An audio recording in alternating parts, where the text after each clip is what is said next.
Hi. In this video, I'm going to be talking about two very common English verbs, make and do.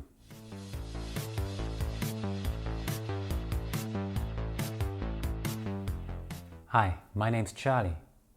Welcome to Organic English. I'm here to help you become more fluent in English. Make and do cause a lot of problems for my students who speak Romance languages, such as French, Spanish, and Italian. This is because in these languages you only have one verb for make and do.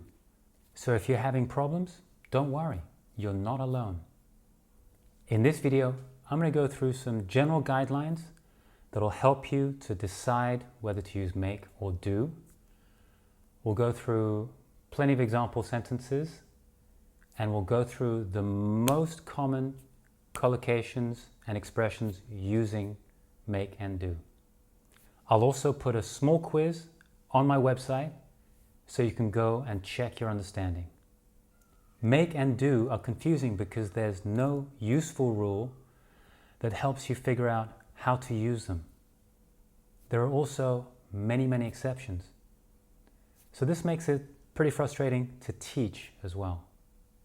These verbs are also quite difficult because they're very common. We use them all the time, and they are parts of many collocations and many phrasal verbs.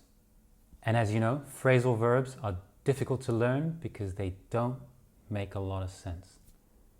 In this video, I won't be talking about do as an auxiliary verb, a helper verb, to help you make questions, negatives, and to make a verb more emphatic. I'm only talking about do as a main verb. So let me give you some loose definitions to help you figure out when to use make and when to use do. We use the verb make to create or to build or to construct. The result is something that you can touch. Here are some examples. I'm going to make a sandwich. Do you want one? On the weekend, I made a big chocolate cake. Ooh, that smells great. What are you making for dinner? So those are things you can touch. We can also use make to talk about intangible objects, things you cannot touch, like a plan, or a law, or a decision. Like this. We need to make a decision about where we're going on vacation. The government needs to make new laws to help protect the environment. We use do to talk about some kind of activity, some kind of action. For example, I like to do some exercise every day. She's going to do her homework when she gets home tonight.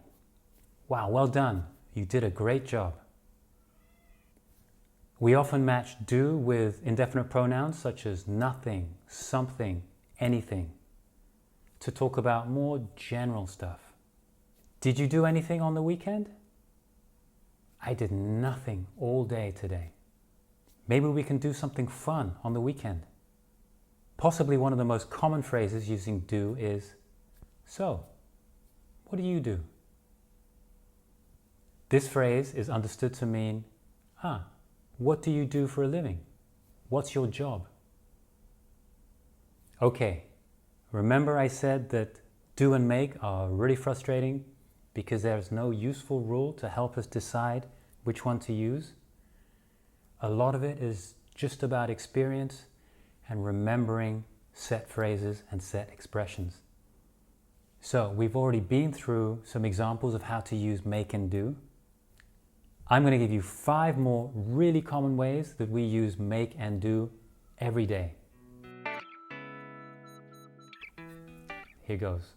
Make the bed. Make sure you make the bed before you go to school today.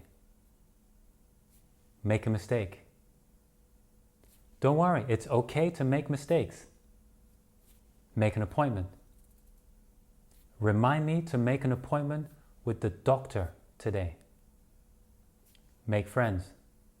A great way to make friends is to go to an English class. make a promise. I made a promise to my daughter that we would go to the beach. Now let's look at some common expressions with do. Do a favor. Can you do me a favor and drive me to work today? Do the dishes. When you finished eating, you have to do the dishes. Do your best. It doesn't matter if you pass or fail the test, as long as you do your best. Do the shopping. Could you get some ice cream when you do the shopping today? Do your hair. My wife is doing her hair. I've been waiting here for 20 minutes. So, a quick recap. We use make when we create or construct or build something, and we use do for activities.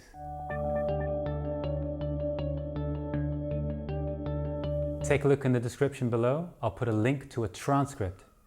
You can download that and that'll help you to follow along with this lesson. I'll also put a link to a short quiz so you can practice using do and make a little bit more. You can also go to organicenglish.club where you'll find plenty of other material to help you become more fluent in English. Please also subscribe to my newsletter.